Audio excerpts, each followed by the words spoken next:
Hey guys, welcome back. We have a South African knife to talk about today, and this was loaned in from a buddy Nick. And man, is this a cool one. I have done some South African knives from this maker before, and here it is. And I believe it's pronounced Herucus Blomerus.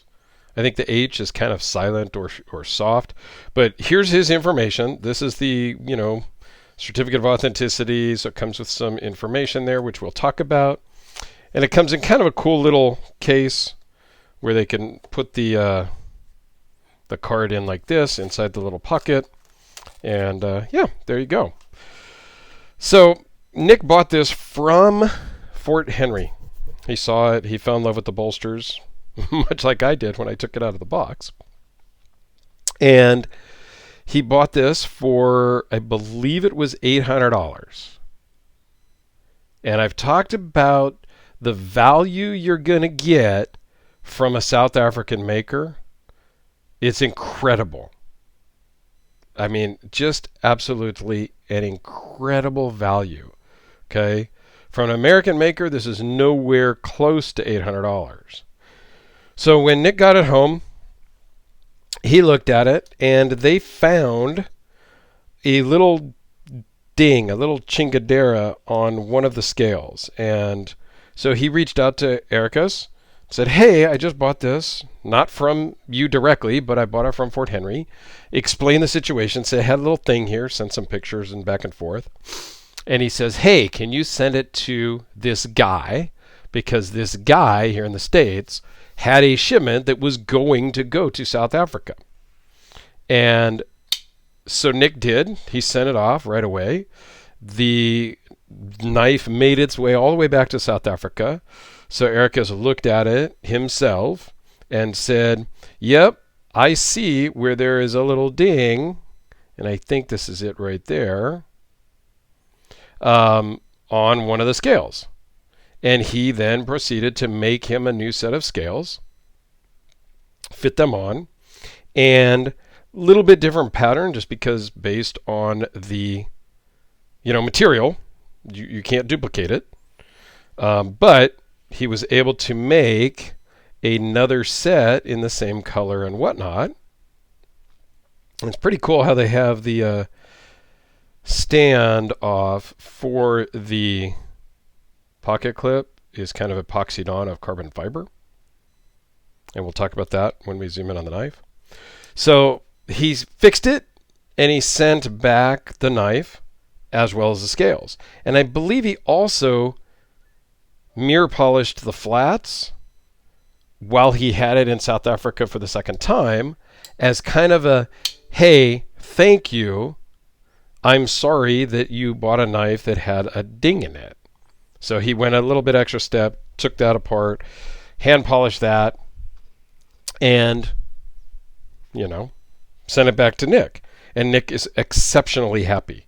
And I am very happy that Nick's happy because I get a chance to check this thing out. I have got to own and just focus on getting myself a South African knife here because your bang for your buck is incredible. You're not going to get this level of detail and a quality from an American maker. So let's dive into the specs. It's 4 1/4 inches long, 7 5/8 overall, 3.35 blade, 3.25 cutting edge of M390, 0.116, so it's fairly thin, and it comes down to a very nice edge. Overall thickness is 0.517. Weighs in at 4.3 ounces, so you can carry this thing all day long, every day, and it runs on IKBS ceramic bearings. So it is super smooth. Not drop shut, but who needs drop shut? Like, that's kind of gimmicky. Super smooth and fires with authority. Okay? This is like almost a perfect flipper tab. It just works every time, super comfortable, and is just great. So let's take a really close look now. Beautiful lines on the bevel. Nice where I got my fingers on it. I don't even know how that happened because I wiped it off right before I started filming. So this is Vinland Damasteel bolsters. It is Wild Ribbon Chatoya carbon fiber for the scales. Okay. It had that little carbon fiber piece here for the titanium clip. Titanium liners that are anodized bluish purple. Carbon fiber backspacer. And beautiful jimping job on the back on the liners. Now, you cannot feel that. It's flush with the knife. So it's not necessarily functional jimping, if you will. But I think it looks very cool and just gives a little bit of detail to the knife. Just a beautiful blade. I love a recurve. I don't remember if they had done... There's no milling pockets on the inside, but they have engine turned the inside of the liners. Okay, the stuff you're never going to see, they put a finish on. And that's very typical of South African makers in general, because I've done several, and I will link to a South African playlist down below. Because I was doing so many, I got a bunch in from my buddy Alex at the Knife Box channel, and a couple other people have sent stuff in. I think my buddy Chris in Texas has sent me one as well, one or two, and I absolutely have to buy one. I need to buy and own a South African knife at some point for sure, because they are just so cool. You're not going to get anything like this for $800 in the States. The one negative, I mean, there is no perfect knife, really, I don't think. Although my Frank Fisher Battle is pretty perfect to me. Somebody might find a problem with it, but I would dare you to find a problem with the Battle. The pocket clip on this is just a hair loose for me. It works, but I wished it was a little tighter. And I know that's weird to hear me say. Normally I'm like, the pocket clip's too tight, it won't go in or out of my pocket. So this goes in and out of the pocket awesomely. I would just prefer it just a hair tighter because it just comes out with very little effort. I don't think it's going to fall out, but I like just a hair of resistance when I'm deploying from the pocket. Other than that, I think it's fan-freaking-tastic. I mean, seriously. I love it. So, Nick, if you're bored with it, let me know, and it'll save me the shipping. It'll cost me the knife, but save me the ship. So, I don't know. Just throwing it out there. But to give you guys a kind of a size comparison here, kind of an idea, is with the Sharpie, the Delica, and the Hellraiser. What the heck? We'll just keep it short and sweet. Okay? Awesome stuff. I'll put a link to Erica's website in the description below, as well as to my South African playlist. So please go check out my other videos if you have any...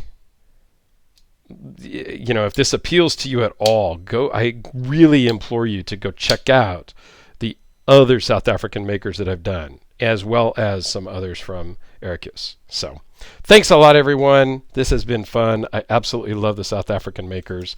And one last thing, the thing about the South African makers, I think the very first one I did, and I don't remember who it was now, and I should have looked. I did a video.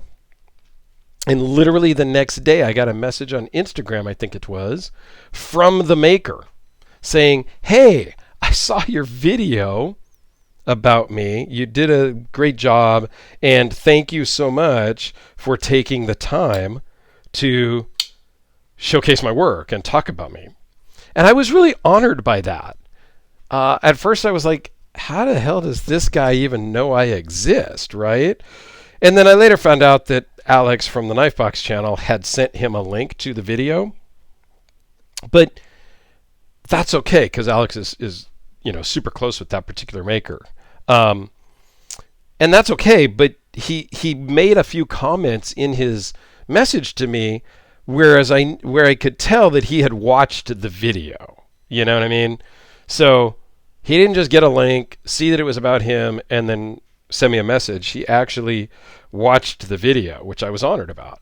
And I think, in general, my limited experience with South African makers directly is that they are thankful and grateful that you spent your money with them. And oftentimes here in the States, with American makers that I've had a lot of dealings with, they basically have the opposite opinion.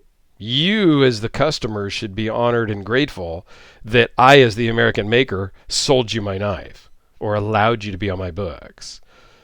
And that's not all the American makers, so don't take that the wrong way. But it's just a different mentality. I think that the South African makers are genuinely grateful when they sell a knife. And the American makers are genuinely, not that they're not grateful, but they expect somebody to buy their knife. And so it's just a different mentality. It's hard to explain, but I think you guys get where I'm going. So thanks again. Have a great day, and please come back tomorrow. There'll be some more cool stuff. I promise. Thanks a lot, guys.